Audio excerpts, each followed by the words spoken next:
এবারে যেমন দেখছো মেন যে প্যান্ডেলটা, এই থিমটা যদি আরেকবার বলে দিই, এটা কিন্তু হচ্ছে রাজস্থানের জৈন টেম্পলের ওপরে টোটাল কিন্তু থিমটা করা হয়েছে। এই জায়গাটা যেমন দেখছো মেন কিন্তু একটা জগন্নাথ ঠাকুর বেশ দেওয়া আছে, যেটা কিন্তু সত্য বলছে তাকে খুবই কিন্তু সুন্দর লাগছে দেখতে।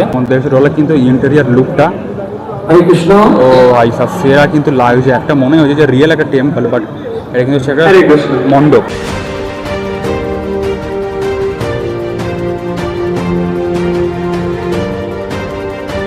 জগন্নাথ ঠাকুরটা আছে জায়গাটা আমাদের সুন্দর লাগছে, যে ফ্রেমটা বানানো ফ্রেমটা খুব সুন্দর লাগছে দেখছিলাম, যেগুলো খুব অ্যাট্রাক্টিভ লাগছে, বেশ কালার কম্বিনেশন হেভি, পুরো গোল্ডেন আর কেমন একটা বেশ সিলভার টাইপের আছে। বেশ প্যান্ডেলের জাস্ট কিন্তু রাইট সাইডটাতে এখানে কিন্তু খাবারের কাউন্টারগুলো মেন দেখতে হবে। আর হ্যাঁ এখানে যত সব দেখতে হবে, যত যে আইটেমগুলো আছে মানে আইটেমগুলো সব কিন্তু নন ভেজের খাবারের নামেই আছে, বাট খাবারগুলো ভেজ, মানে যত সব বিরিয়ানি বলতে পারো, পিৎজা, বার্গার কিন্তু সব কিছু সমস্যা পাওয়া যায়, বাট যত হবে সব কিছু কিন্তু ভেজ। এখানে কোনো বড় রেস্টুরেন্ট টাইপের দেখতে পাচ্ছি একটা, আছে দইওয়ালা, একটা মিষ্টি মিষ্টি টাইপের ওই সব কিন্তু জিনিসগুলো দেখতে পাচ্ছি। এখানে মিডিলটাতে কিন্তু একটা বড় বেশ এক্সিবিশন টাইপের একটা বাজার, আনন্দ বাজার লেখা আছে। পাশে যে বড় যে দোকানটা আছে একদম মিডিলে, এখানে আমাদের অনেক কিন্তু ফটো ফ্রেম আছে বেশ সুন্দর সুন্দর, ইস্কনে, তারপর রাধাকৃষ্ণ রিলেটেড, জগন্নাথের, তারপর ছোটো কিন্তু মন্দিরের স্ট্রাকচার টাইপের আছে। তাছাড়া এখানে কিন্তু ছোটো ছোটো ফুচকা জিনিসও আমরা দেখতে পাচ্ছি। তারপরে এখানে কিন্তু মেন বাইকের বেশ হেভি সুন্দর পুরো কেটিএম আর ট্রায়াম্পের তরফ থেকে, পালসারও আছে সরি, মানে বাজাজে, তিনটে গাড়ি থেকেই স্পন্সর